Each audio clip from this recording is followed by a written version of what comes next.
While Nigeria hopes to reach an 18% tax to GDP ratio in the shortest possible time, this can be achieved without increasing taxes and making it a burden on citizens. And now joining me to talk about this is a business and political and social policy analyst, Kenneth Ikenwa. Good afternoon, Mr. Ikenwa. Glad to have you join me. Good afternoon. Thanks for having me on. Fantastic. Now, Kenneth, what are your thoughts on the reduction of taxes as recommended by the chairman of the Fiscal and Tax Reform Committee? All right, let me start by commending the committee and the chairman. I think in a very short time frame, they've been able to do a fantastic job.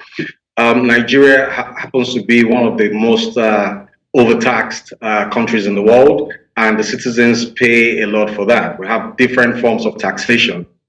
So the ability of the committee to come to a point where we can have these taxes reduced and where we have the incidence of multiple taxation, which a lot of corporate citizens do suffer by that, I mean companies, is a good one for the country. And definitely we hope it will have fiscal benefits for the country and help us bring us back to the path of recovery from the depression and all that we have seen as the economy has taken a downward path in the last couple of years. Okay.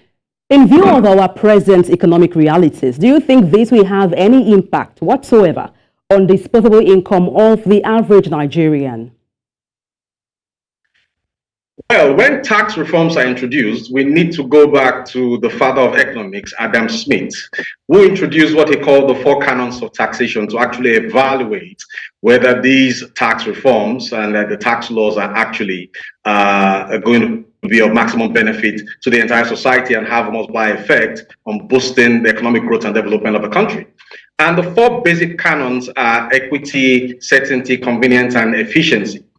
Now, how equitable is the Nigerian tax system? We discovered that from my research and from all I've been seeing a couple of years, Nigeria operates a large proportional tax system, especially when it comes to taxing of individuals for personal income. And that means that a billionaire who is taxed at the rate of 10% also gets to receive the same tax rate with somebody that is on a minimum wage of 35,000 naira at the end of the month. So that actually is not equitable. That is not fair. I'm hoping to see that these new reforms would introduce a progressive tax system that would ensure that there is equity and egalitarianism, fairness for those that are at different strata of income. Now, when we look at how certain the reforms from summary I saw are, I think it has introduced some degree of certainty, and also the idea of bringing in technology and trying to digitalize the process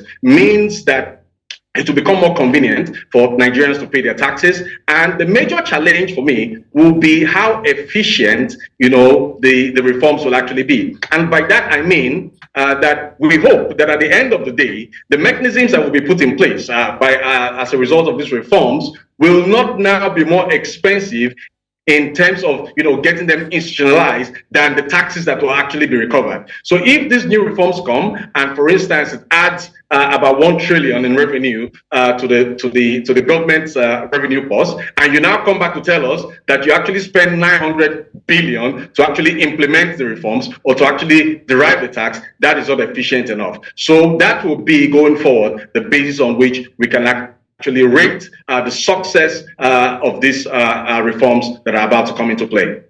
Now, Kenneth, you talked about equity in taxation. Now, beyond tax reduction, what measures can be put in place to boost our economy and also cushion the suffering of the masses?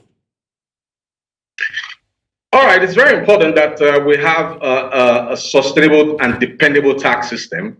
But beyond that, a large sector of the Nigerian economy actually falls under the bracket of the informal sector.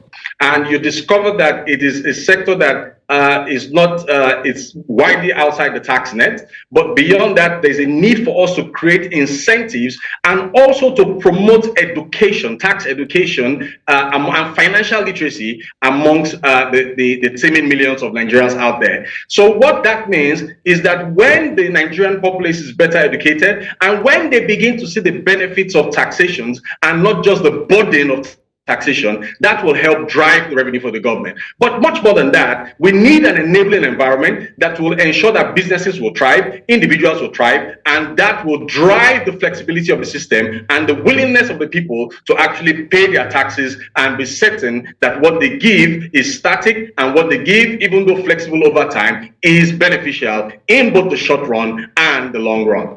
Well, it's a fine place to leave it. Kenneth Ikenwa, policy, social, and political analyst. Thank you so much for your expertise.